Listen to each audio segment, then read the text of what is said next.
I wanted to share a couple of thoughts before I left today. I know I'm not allowed to share my thoughts anymore, but I wanted to share my thoughts anyway. On a couple verses at the end of Romans chapter 16, it's fascinating, um, just astounding, and they're so important. And I just wanted to share them and, kind of discuss it, maybe talk it through, or maybe you're not aware of these verses and you should be aware of them because of how important they are. And really, the whole book of Romans, I think McGee quotes some famous old Bible speaker, that actually had integrity back then. And he talks about how he would have the book of Romans read to him every day, or he read it every day, emphasizing like it's like something that we should be dealing with. Like it's like I don't know, it's like some pretty key teaching here in Romans. Um, I just read through it just now, the last 8 chapters just now, and um, I feel like I need to read it again already, you know. But anyway, um,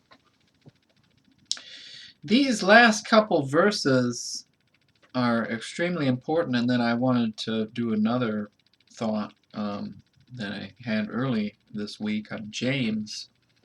Um,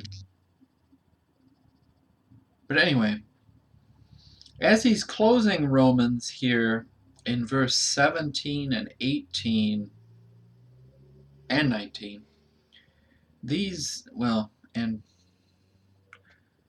yeah, pretty much those 3 verses there is what I'm thinking about. I just find these amazing.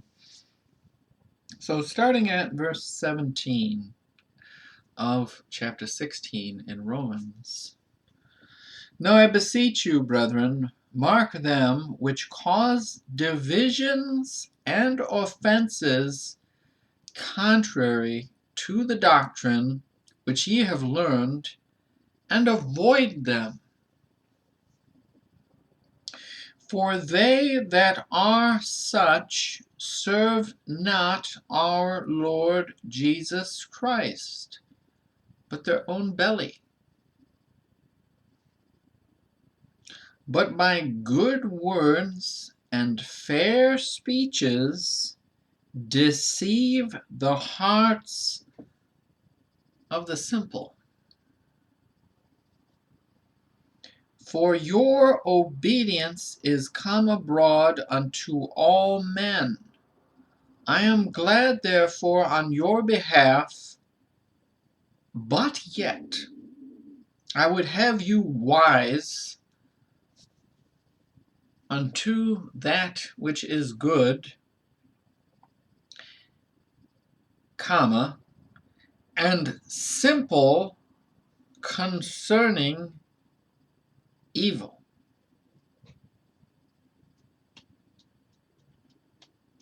Isn't that incredible? Just break that down. I mean, that's so good. The main thought that I've been having I've been having multiple, I have more than one thought on a daily basis, but one of the major thoughts that I've been expressing lately is how um, I'm losing it now.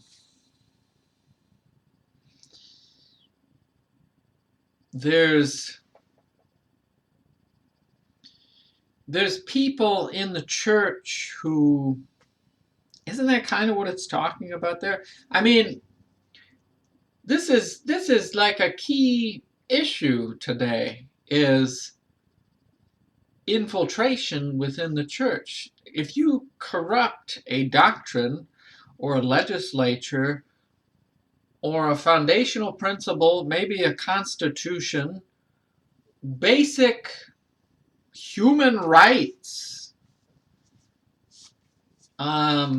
if you corrupt those things, you can manipulate a group of people into thinking that that doctrine is correct, and then where do you go from there? You know?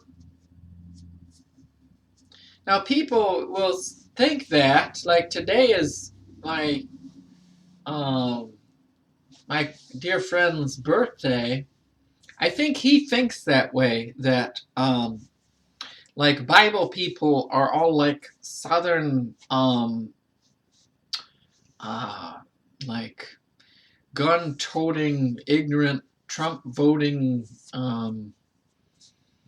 no college degree, brain-dead, inbred.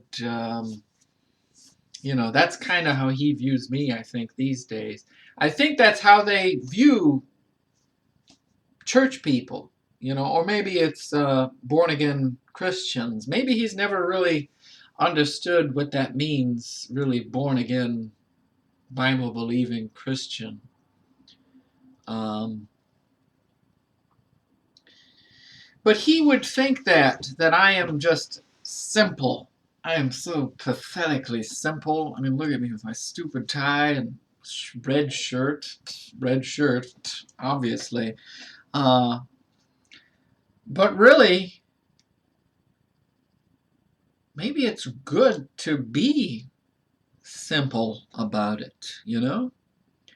That's what he's saying in that final thought there. Simple concerning evil. What does a child usually do? Well, if you teach him correctly, you say, I don't talk to strangers, you know, and that way they don't fall into the stuff out there. But very simply, you say that, I don't talk to strangers, then you don't, you know, you avoid that that's a stranger. I don't know that person, so I wouldn't get a ride from that person. I would stay away from that person. You know, you don't, just very simple, like it's like a prime directive of a little child. If the little child was RoboCop, that would be like directive number 1, you know? I forget what directive number 1 is for RoboCop. Protect and serve the public or something, you know? But if the directive, the prime directive is right there in front of them, they can easily, because that's simply in their mind, don't talk to strangers, then they don't fall into any trap. But if their parent doesn't teach them that, then they might get tricked with candy or something, you know? Just very simply about evil, that is evil, you know? Shouldn't we be that way? Isn't that what he's kind of saying there in that last verse? Just very simply, that is evil, you know? Like, don't we understand that anymore? Today is February 1st. Happy birthday, Mike. Do we understand what is evil anymore? Do we understand what is good? You should be wise. I would have you wise unto that which is good, and simple concerning evil.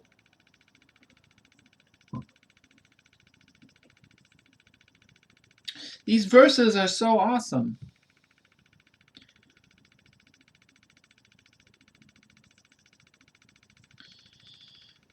But also, if you take out of context what was just read here in Romans, you know, I've had my 2 days, these are my 2 days off, on Monday and Tuesday.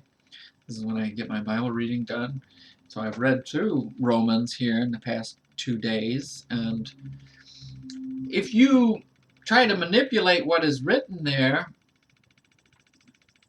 you might lead somebody down the wrong path. What's the intent behind that?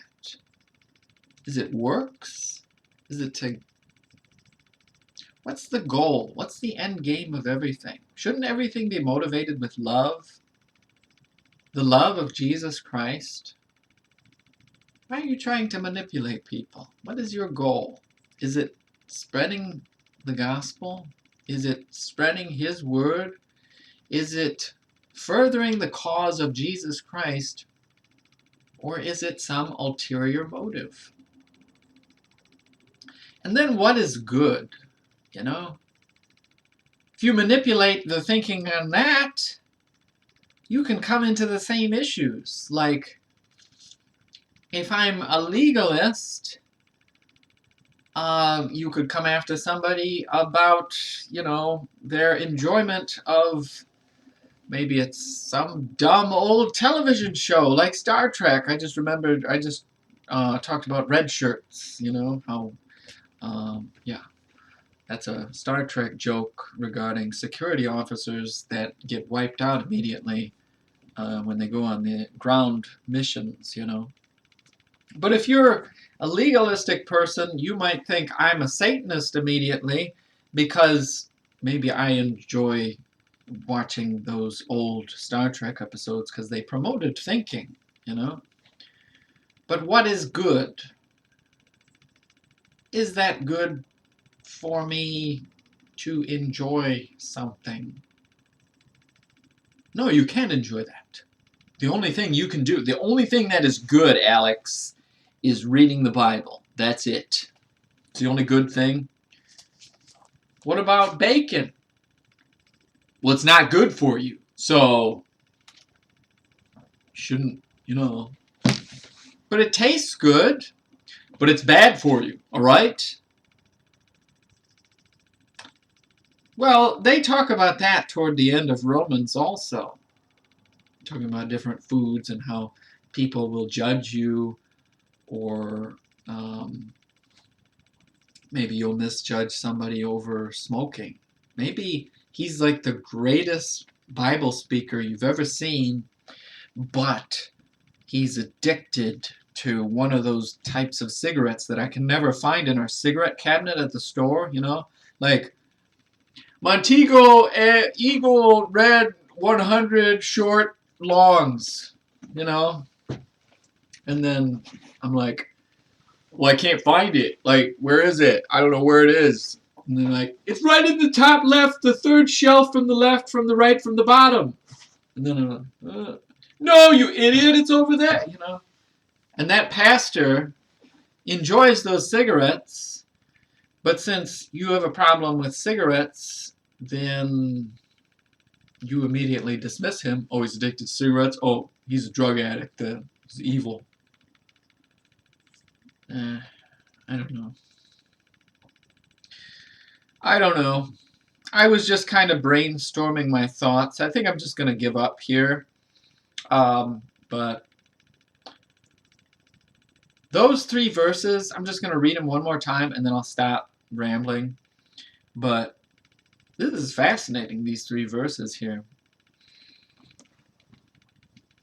17. Now I beseech you, brethren, mark them which cause divisions and offenses contrary to the doctrine which ye have learned, and avoid them. For they that are such serve not our Lord Jesus Christ, but their own belly, and by good words and fair speeches deceive the hearts of the simple. For your obedience is come abroad unto all men. I am glad therefore on your behalf, but yet I would have you wise unto that which is good and simple concerning evil. That is so... Sorry. That is so good.